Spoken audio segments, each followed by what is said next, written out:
Hello, my dear students. Welcome to our new English lesson today. Today, we are going to talk about the reader. The reader. Our reader this term is Black Beauty. Black Beauty. The first thing I want you to know about this story is the name of the writer or the name of the author. The author of this story is Anna Sewell. Anna Sewell. She is the writer of the story or the author of the story. Okay, let's get some information about Anna Sewell. Anna Sewell was born in England in 1820. When she was a child, she had an accident which badly damaged her legs. After this, she couldn't walk, but she learned to drive a horse and carriage. She loved the horses that helped her to travel around. She decided to write a children's books like her mother. She wanted people to understand that looking after horses is important. So she wrote a book about the life of a working horse. In 1877, she wrote Black Beauty, and it has become one of the most popular books for children. Okay, so the writer is Anna Sewell. She loved horses very much, okay, because horses helped her to move around after the accident she had. Okay, her legs were damaged and she couldn't walk, so she loved horses very much. Okay, let's now recognize the new characters or the main characters of the story. Our main characters in chapter 1 are, for the horses, the first character is Black Beauty. Black Beauty. He is the hero of the story, okay, and he is the black horse who tells the story. Or, in other words, he is the narrator of the story. Narrator. Narrator means the one who tells the story. He is a tall, strong horse. Tall, strong horse with a black coat. He has one white foot and a white star on his head. Black Beauty. Then we have Ginger. Ginger. Black Beauty's friend. Black Beauty's friend who had a difficult past. And she has a sad face. She has a sad face. Murray Legs. Murray Legs. A short, fat horse who carries the children at Squire Gordon's. Murray Legs. A short, fat horse who carries the children at Squire Gordon's. He is a jolly and gentle horse. He is jolly and gentle. Okay? Then the people. The first character is Farmer Gray. Farmer Gray, Black Beauty's first owner. He is kind to horses. He decided to sell Black Beauty when he grows up. Okay.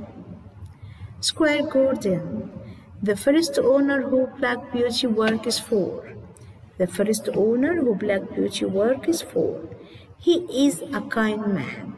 He is a kind man. So Farmer Gray sold the Black Beauty to Squire Gordon when he grew up. Mrs. Gordon, Squire Gordon's wife, okay, and she named the horse Black Beauty. So Squire Gordon's wife or Mrs. Gordon is the person who gave the name of Black Beauty to our horse.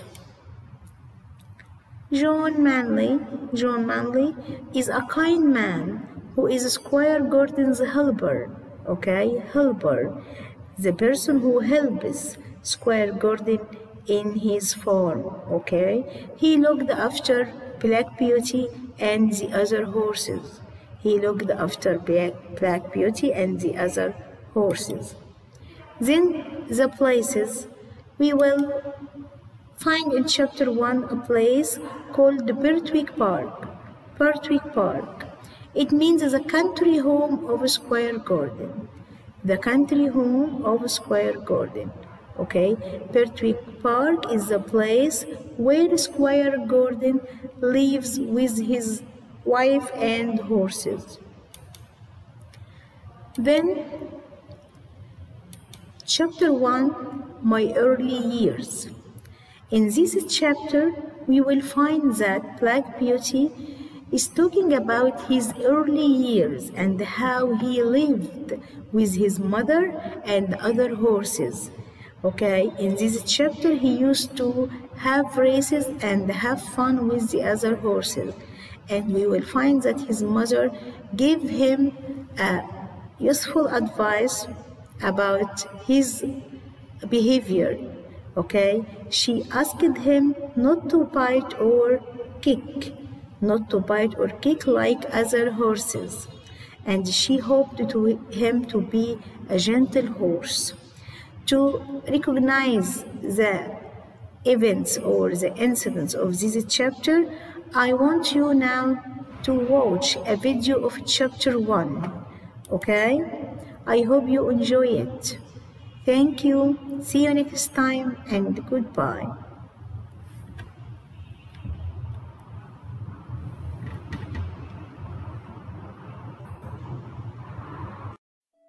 Black Beauty by Anna Sewell. Chapter 1. My Early Years. The first place that I can remember is a large field with a little wood at the top, where I lived with my mother and some other horses.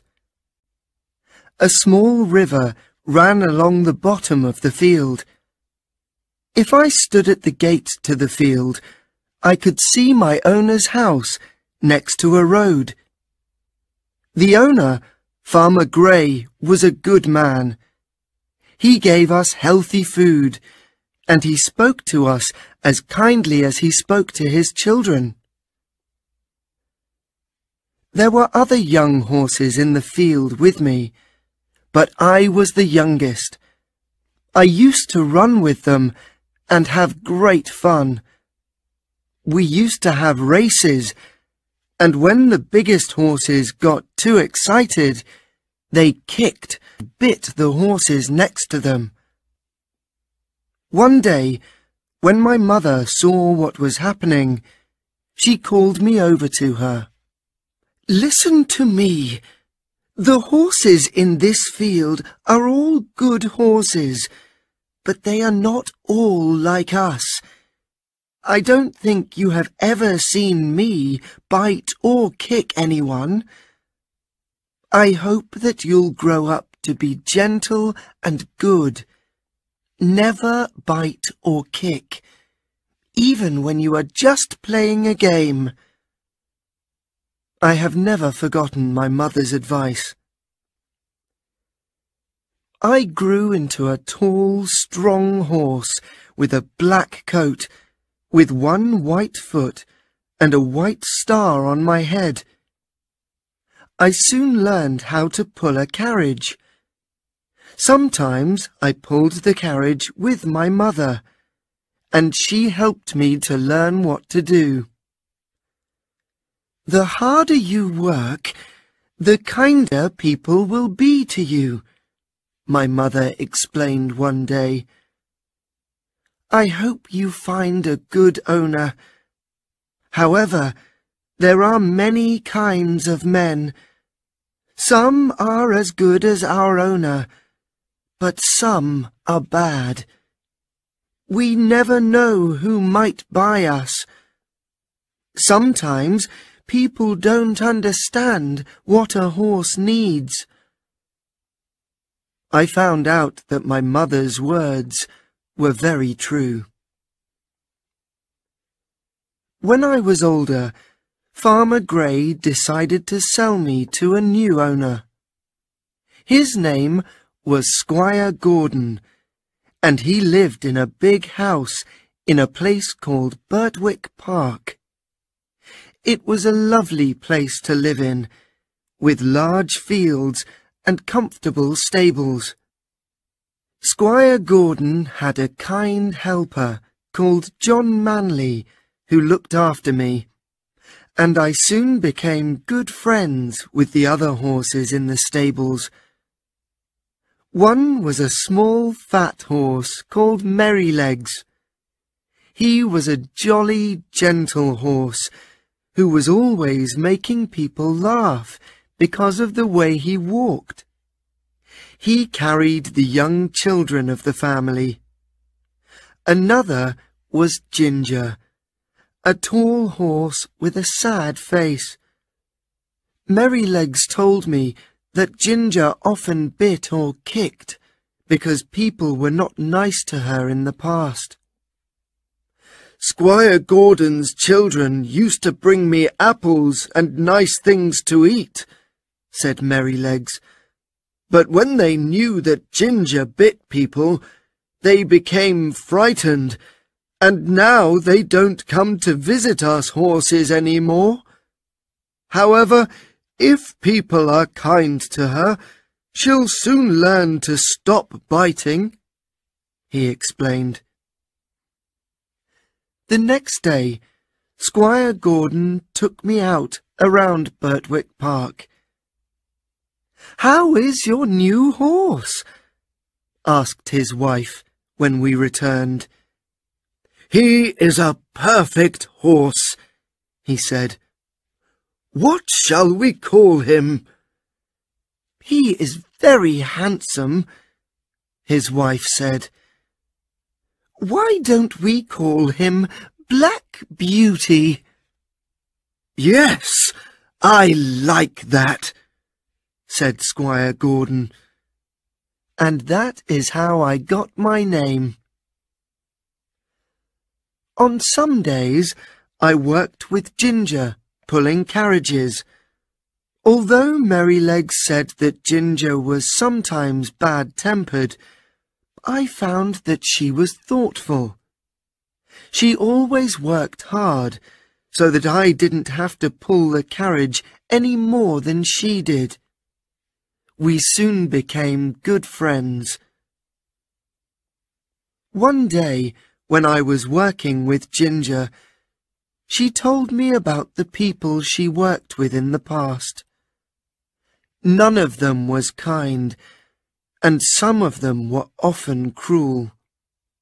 She decided that she did not like people and did not want to do what they asked her to.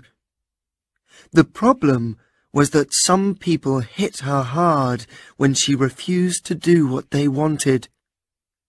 That was when she started to kick and bite people.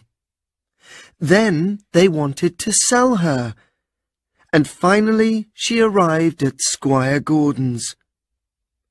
However, as time passed, Ginger understood that John and Squire Gordon were different from her other owners.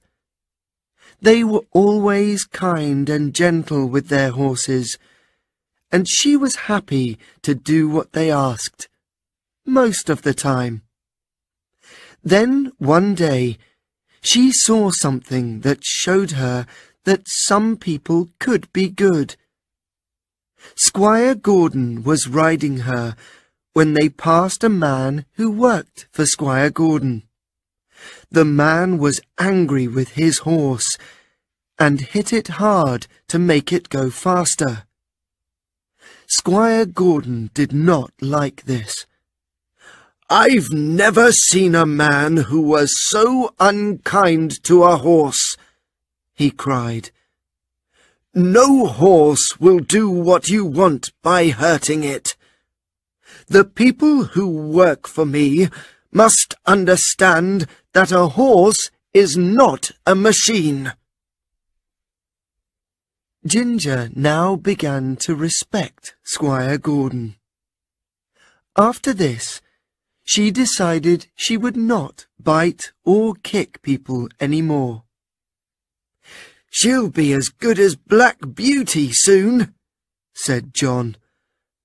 "All she needed was for people to be kind to her." One day, I was surprised when John brought Merrylegs back to the stable and said, "Don't do that again, Merrylegs, or you'll be in trouble." "What did you do?" I asked him. I was very surprised, because Merrylegs always behaved so well. "Oh, I didn't do much," said Merrylegs. "I wanted to give the boys a lesson, so I threw them on the ground." "What?" I said, very surprised. "But you were always so careful with the children." "Of course I am," he said. "I would never hurt the girls or the little children, but the older boys need a lesson sometimes," he continued. "They think that a horse is like a machine, which can continue for hours without a rest. They never think that I can feel tired. So I stopped. When I did not continue, they hit me with a stick. Then I threw them off. They need to learn how a horse feels." "Why didn't you kick them?" said Ginger. "No, I would never do that. I threw them off because I knew it would not hurt them. If I kicked the children, I would be sold to some unkind person who would hit me all the time. We must always remember what a good place we live in."